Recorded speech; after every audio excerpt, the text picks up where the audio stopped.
I welcome you to another exciting, intriguing, and educative episode of Gospel.gist. I'll be your host today, and with me, you know, it's always fire. Hallelujah. My name is Pastor Vic Bernard, and I have with me here. Okay, we have Mr. Basi, a nobody, a son of a nobody, who has a godfather, which is God the Father. I'm sure the people are used to that your introduction by now. You're very low. Give us the fire, please. What's your name? Good evening, ladies. I'm the lady. Good evening, gentlemen. Okay. My name is Alice Solomon. Okay, I'm sure they heard you now.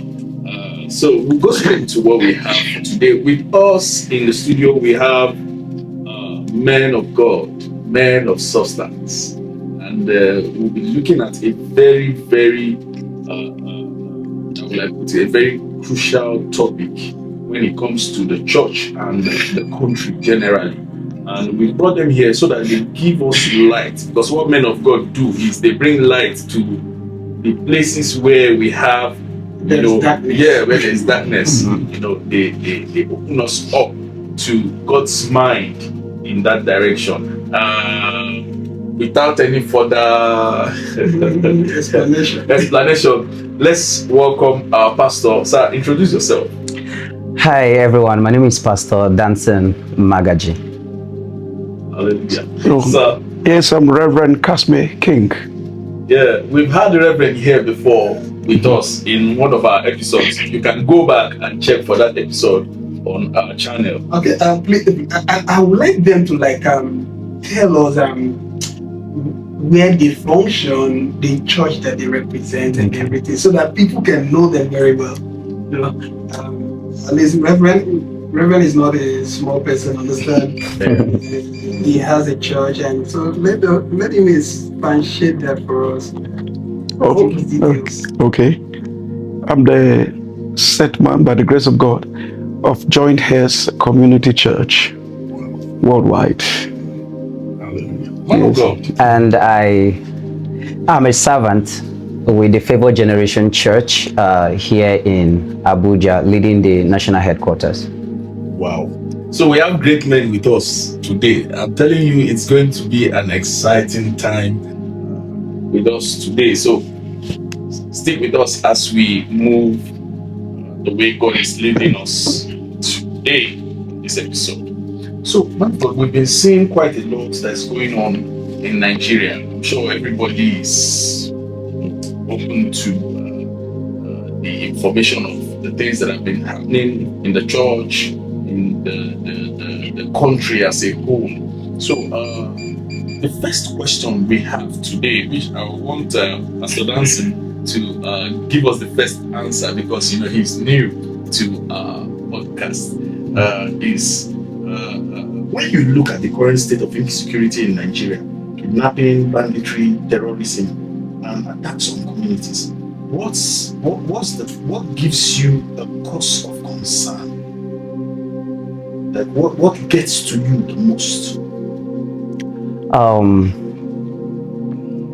Insecurity in the nation and all over in our community. We didn't have these realities until late 2006, thereabout.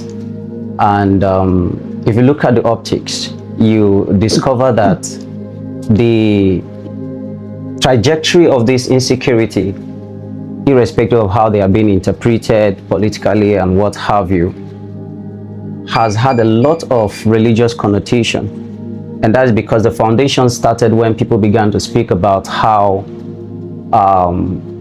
a certain religion should not thrive, and why another religion should be ultimate.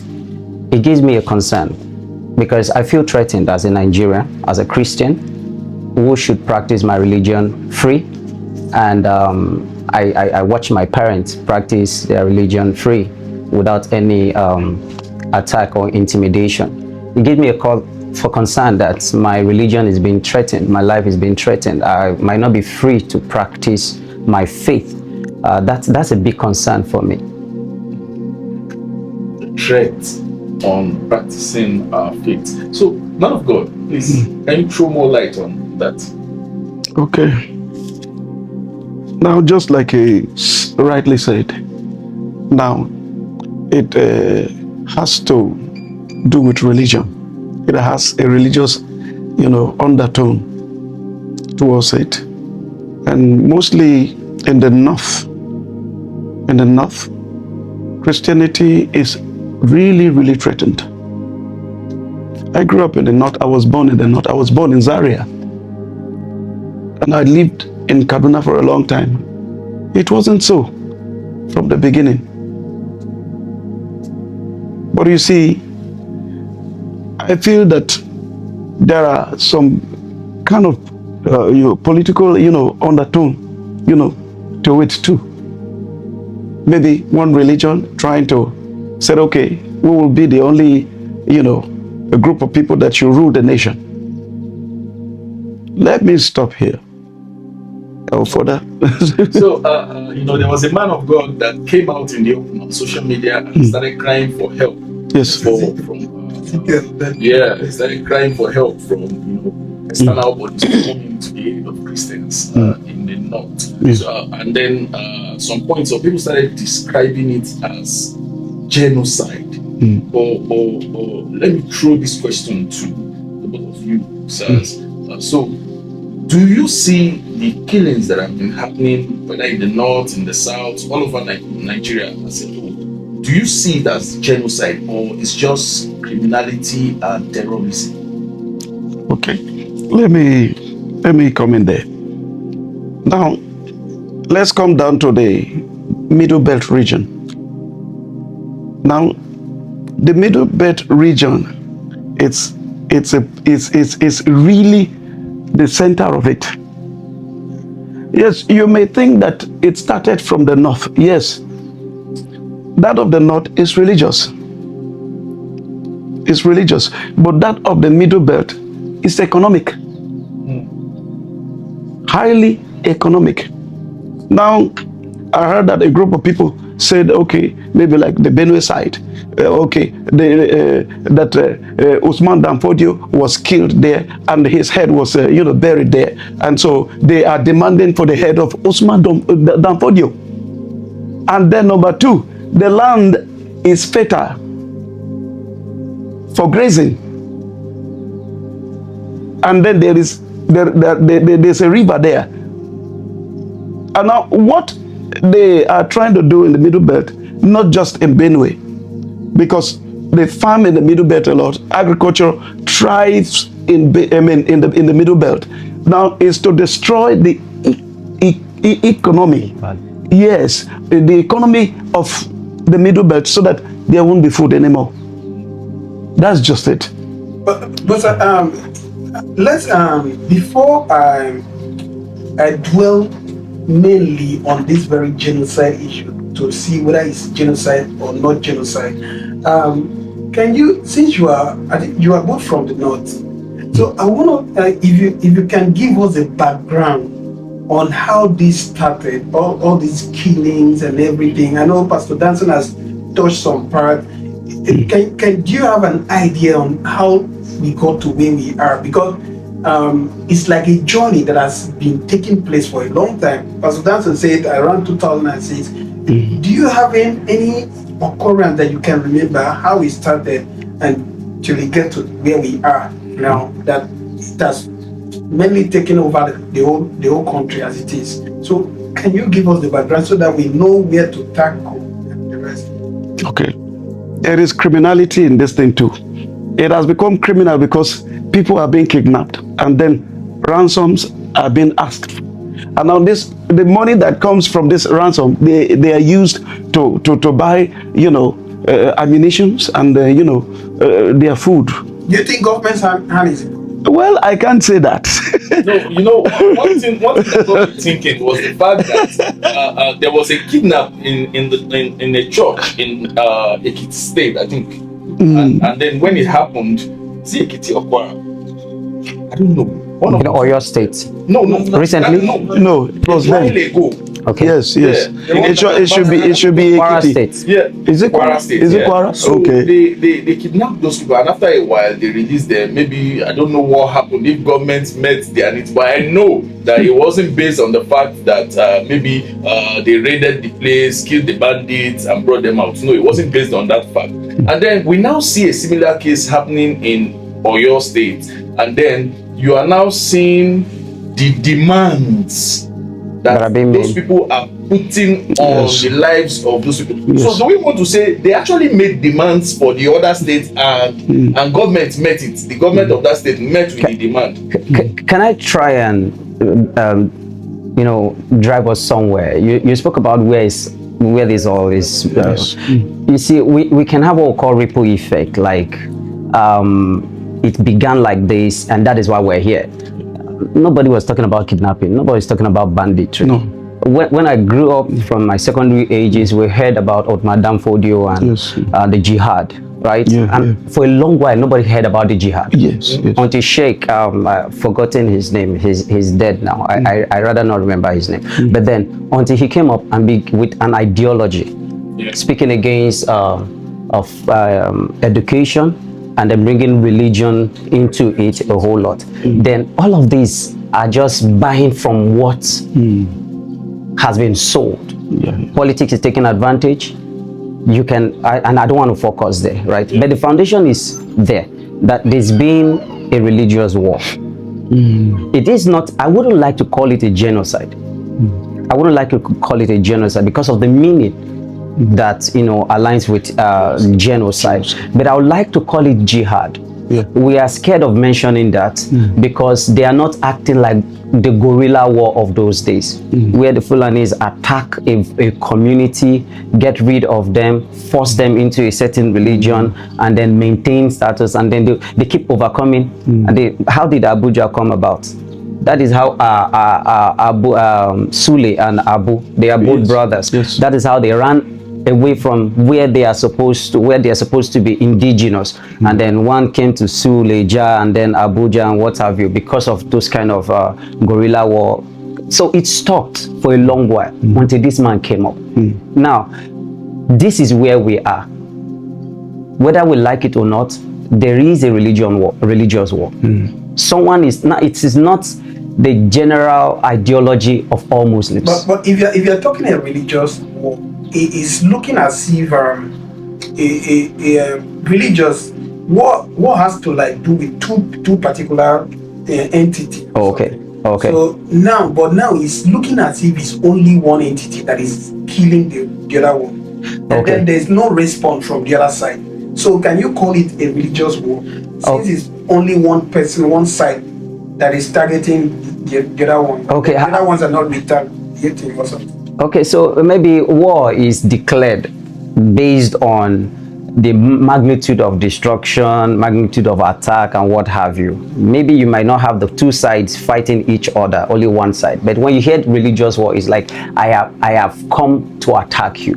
My intention is to win you over, to overcome you. That is the context. So we can talk about the other part, which is not actually retaliating or doing the same thing that is being done, but there's an undertone. There's need, there's a religious connotation. There's need for a conquest where a nation like Nigeria is a very, very attractive nation, and then it should become a certain religion. So that foundation is there. And we must maintain that. Listen, politics is a distraction. It's key. Yes, but they are just benefiting from all of this. Politics is a distraction, and we must talk about that. We must maintain the point that religion has become a religious conflict has become very, very viable in the hands of these politicians. What have you? But how do we fight the religious war? How do we stop it? Okay, so it means from what I've been listening, it means we believe that some communities are deliberately being targeted. Yes. Communities and ethnicities. Yes. They're deliberately being targeted in this whole thing. Yeah, it's strategy.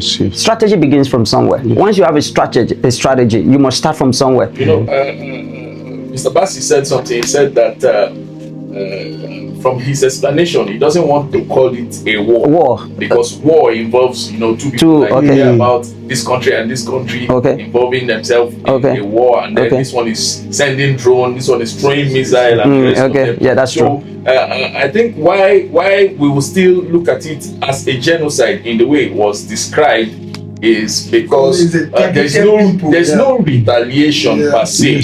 You understand? So some persons, some ethnic groups, some communities, they are being targeted and they are killed, and there's no retaliation. There's no, how would I put it? There's no attack from those people also. Or, well, let me not say there is no attack.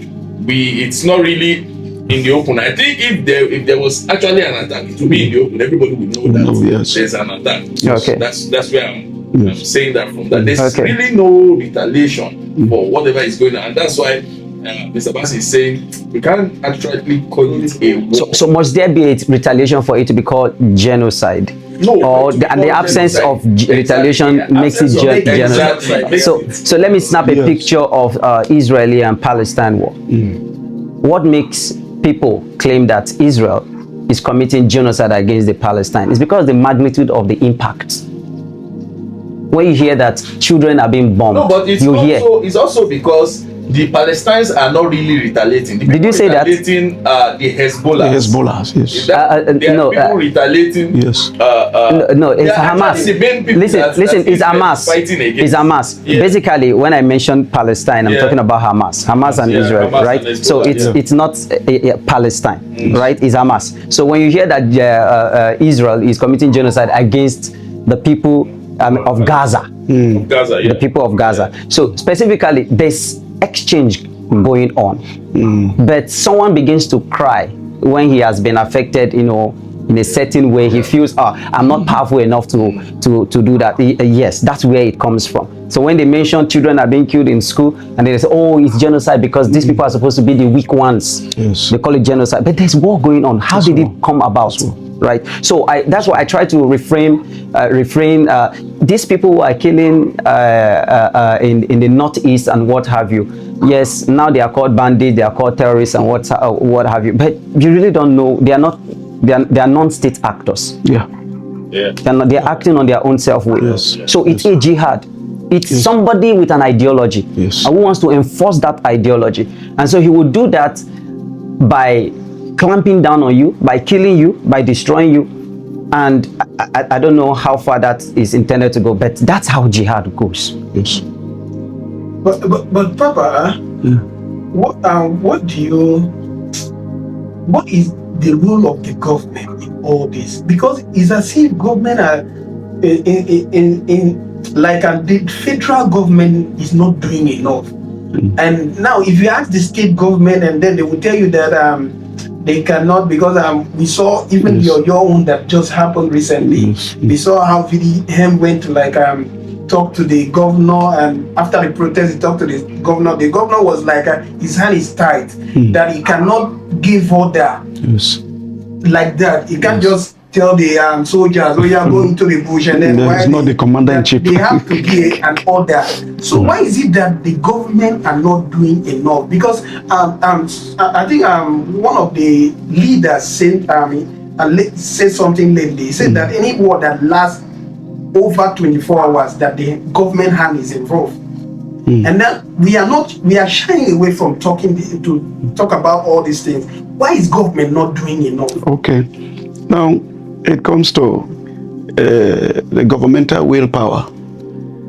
Now, that's why I told you that politics is involved.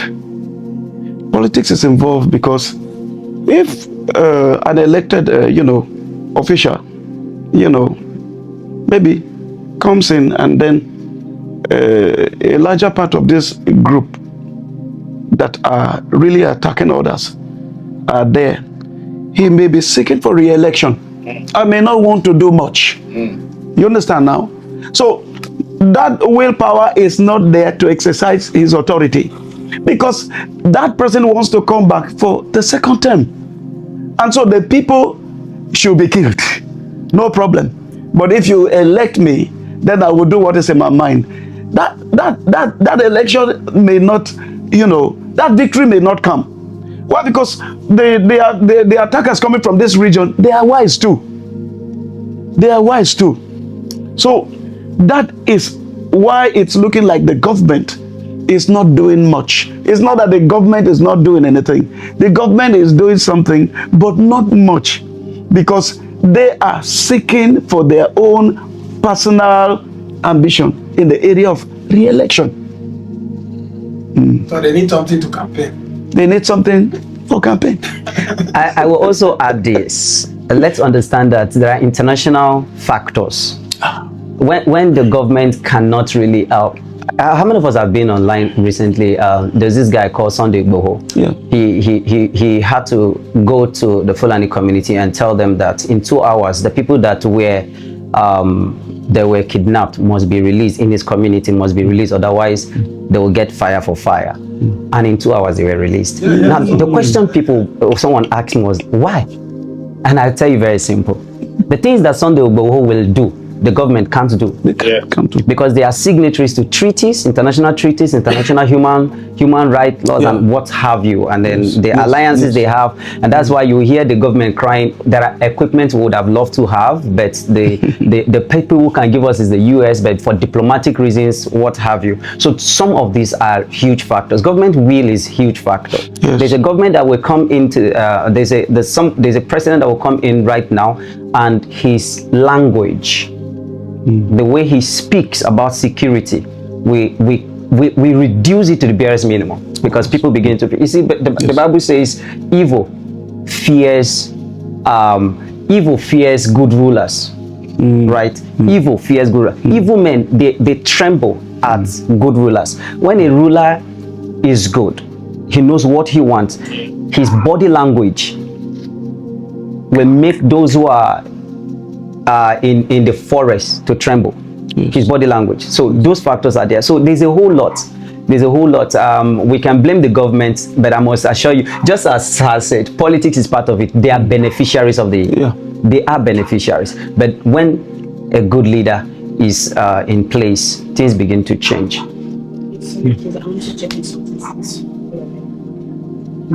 Okay. Okay, you made a statement.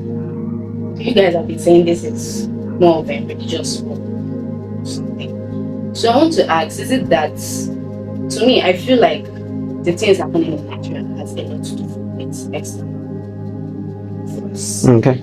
Like, religious war in Nigeria now, I won't say it's religious war.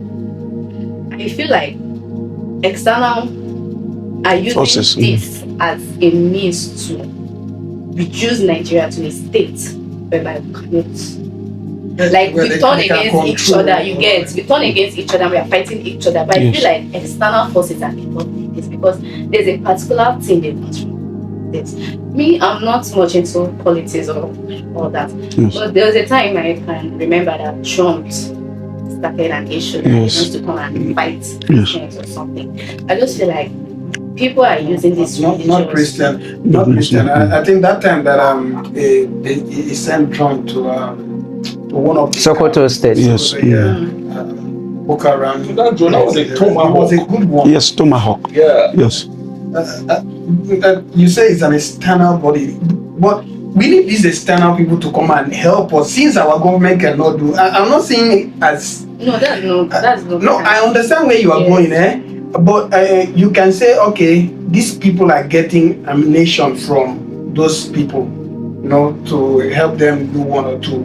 But I'm not seeing it as an external body trying to reduce Nigeria. One bad thing is that the citizens have really lost confidence in the ability of the government to Protect them. protect them. So everybody is trying now to look for a way. Place the blame somewhere. Exactly. And it's a bad thing. You will probably excuse her that she has a point. When you look at Zamfara State, right? You see the banditry that's going on there. It's because of mineral resources. There are many factors to conflict. What comes about conflict? But this is it. The normal man on the street, right? Once you begin to hear things, like I remember those times when Donald Trump was to come. Everyone is saying he's interested in mineral resources. So when he left, how many mineral resources did he take? So we must understand these things before we get this little information that creates misunderstanding, just so that we can align with the opposing factors, and then we overblow it, we interpret it, we misinterpret the whole situation. When you need help, you must seek for help. So he helped us. Yeah, speaking about needing help and seeking for help, I feel like quite a number of spiritual fathers, when it comes to the Christian faith, are really silent about what's going on. And do you think this silence, is it an intentional silence, or is just being spiritual and staying on your lane? What do you think it is? Okay. No, as a father, you have to be Okay. Now let me take you down to Turkey.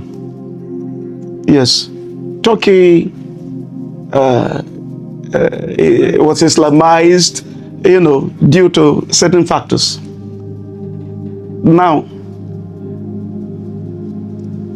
there was the jihadists that Islamized, Turkey, discovered, some loopholes among the men of God. Now, Turkey, Christianity have been there for about 1,023 years, while Nigeria is just 172 years. But yet it was conquered. We had the largest church in Europe over there in Turkey. Turkey is in Europe and partly Asia.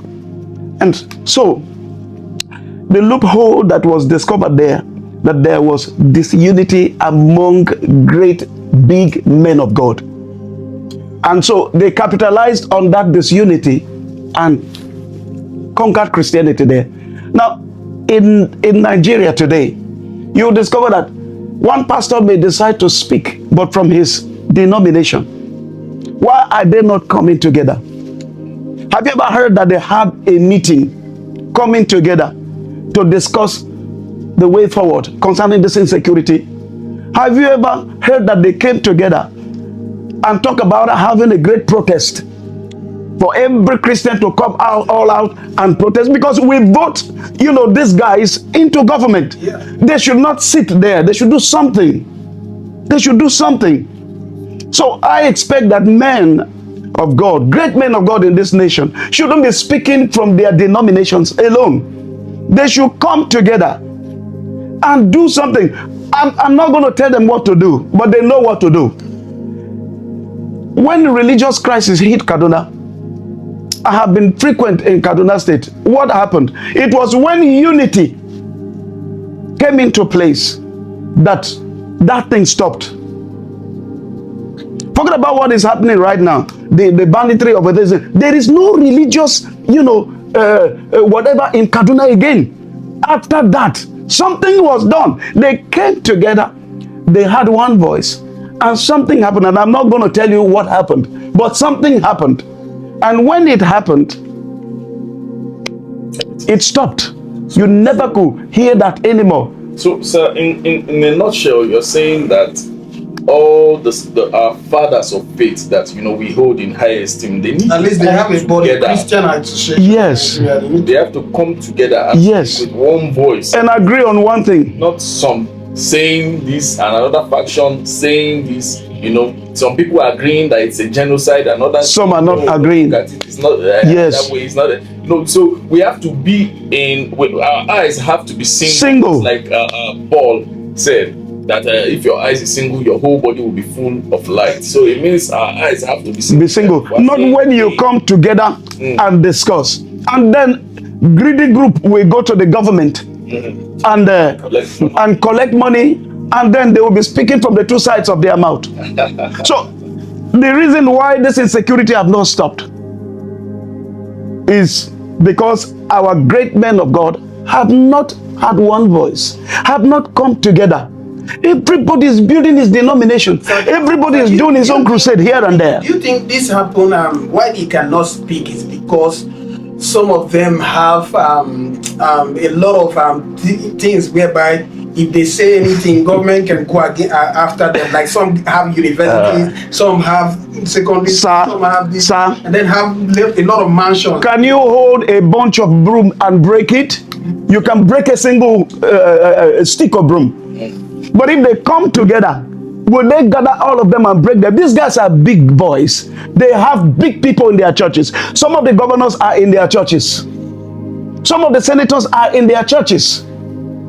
And so if they can make these governors and senators and House of Reps and some great people to speak in unison with them, and they will go and speak in the house, tell me, Haba, government will do something.